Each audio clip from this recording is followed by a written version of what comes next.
Hey, this is Callie with Flower Moxie, and today I wanted to show you how to use one of our pre-made bouquets and turn it into a cascade bouquet.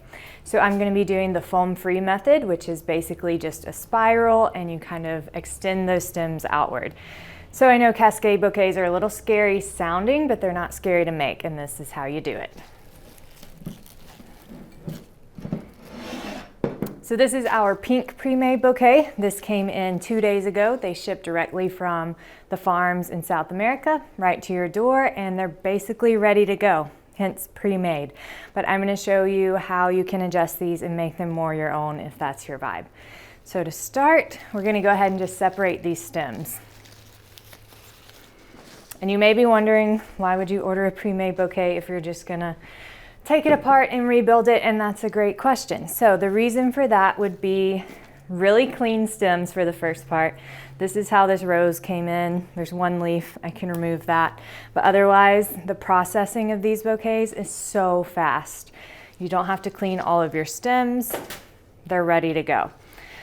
The second reason for doing this would be the recipes are already done for you. So you can rest assured if you're wanting to create a bridal bouquet, you don't have to sit there and think about how many roses you need to put in that or how much greenery you need. Just order the bouquet and then you can recreate it from there. So I like to line up all of my flowers by flower type. So you'll notice I'm adding all of my roses right here, set my greenery over here, got my lisianthus, my ranunculus, and my veronica.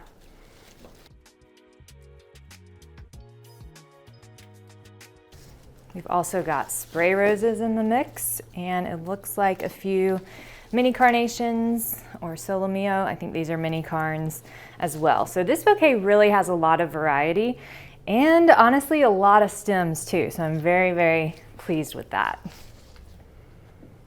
And we lost a little ranunculus guy. That's okay, it happens. This would be great to set aside and save for like a flat lay, or if you were gluing this onto a corsage, that would be perfect. Definitely don't throw it away. We still like this little guy. Okay, so now I've got my flowers separated from the bouquet, laid out flat in a line, and I'm gonna start making a spiral bouquet. So I want it to cascade down, but you always wanna start with that spiral base. To me, it's easy to start a spiral with a piece of greenery and a stronger stem. So I'm going to use a rose and this Israeli ruscus. And I create an X with my very first placement, but that is the only X I'm going to create. I don't want any other stems to cross. So from here on out, I'm just going to go down this line, creating my spiral. So I have my rose stem on top here, meaning I'm going to place this mini carnation right by the rose, right on top of that rose. And now I'm starting my spiral. You'll just repeat this step over and over again, and you're gonna have a giant spiral, and you never change directions. Just keep with it. It may seem monotonous, and there's a reason for that.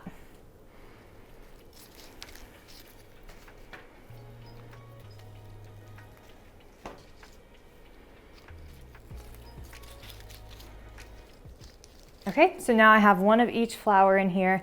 I feel like that's a pretty sturdy start to this spiral, and these are actually going to be kind of the middle of my bouquet, but I'm going to go ahead and extend those stems out a little bit, and you'll notice they're starting to kind of waterfall forward. So I'm going to start back here and go again, keeping with the spiral, but I'm also keeping in mind that I want some of my flowers higher and then some of them extended out further.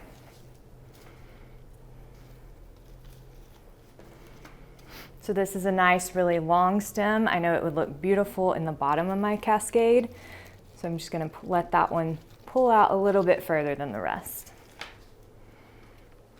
Supplement that with this rose and extending that stem as well.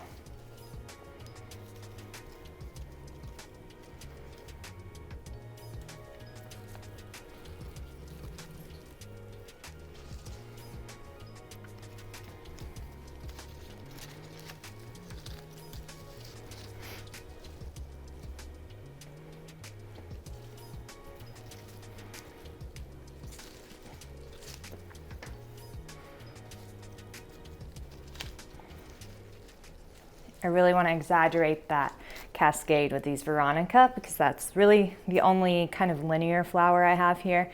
So I'm making sure that I use those in the best placements for them. I don't want to tuck them in and lose any of that long shape we're going for.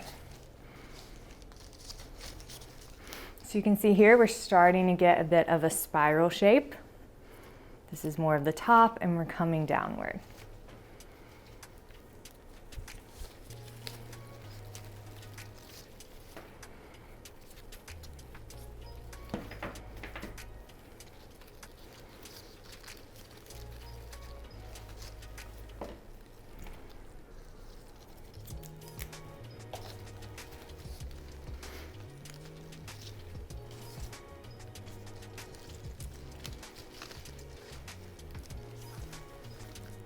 At this point, I want to kind of pull some of these stems out a little further. I feel like they're getting a bit bunched up and I'm losing that cascade. That's okay. We just keep adjusting as we go. All right, that feels a little bit better.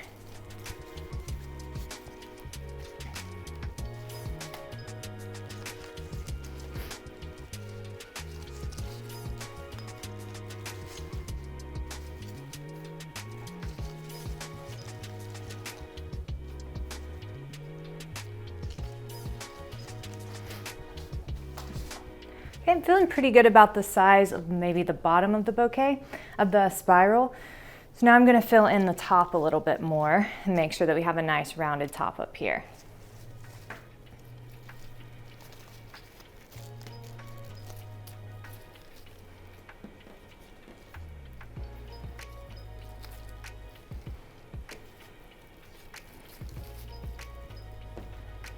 And with these stems, I'm just bringing them a little bit closer to my hand here, and this will be where the handle is. So I'm just bringing that waterfall, that cascade shape even more dramatically back here.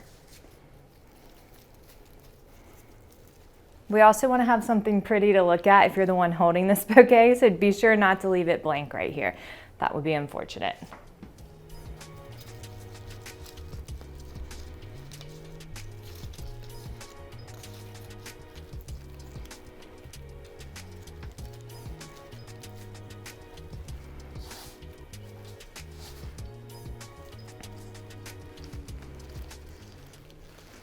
Okay, I'm coming back now to just extend that cascade a little bit more. Let's see.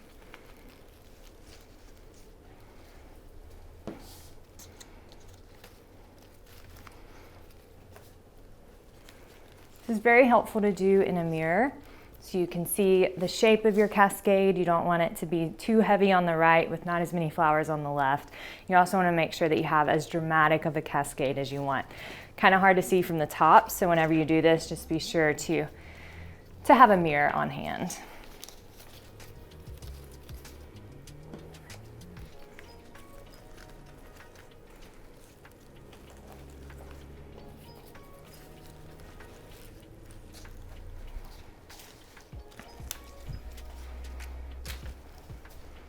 Okay, so now I'm just gonna look in the mirror and adjust these a bit. Pull some out a little more dramatically.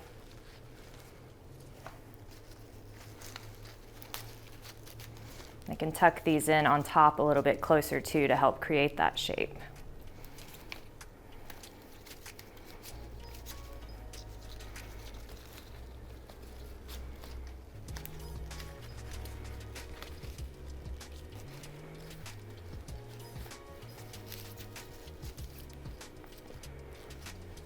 Okay, I feel really good about these placements, so I'm going to go ahead and bind this together.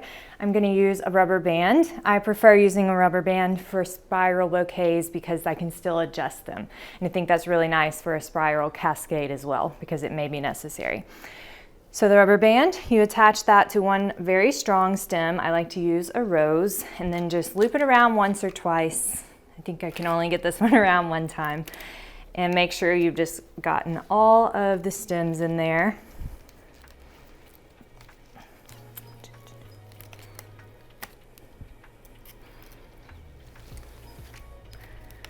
Actually,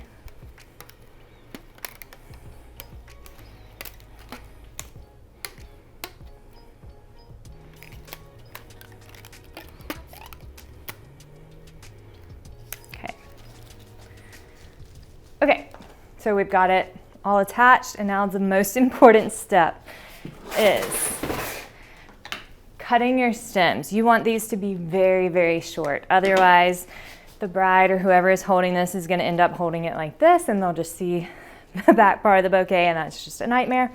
So you wanna pretty much cut these right below your binding point. So I have my rubber band here. I'm just gonna cut 1 inch below that.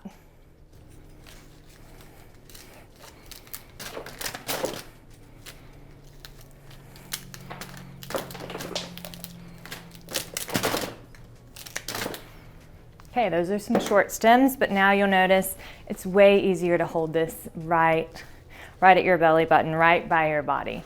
And so that also accentuates this cascade, and it's very easy to tell that this is a cascade bouquet now.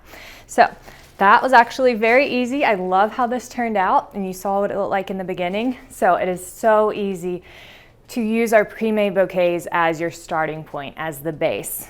If you want to change the shape of those, feel free. I think it just really shows your creativity, your uniqueness, and that's what weddings are all about. So this was our pink pre-made bouquet. We also have 11 other color options, and you can find those on flowermoxie.com. Thanks so much for watching. I can't wait to see what you do with your pre-mades.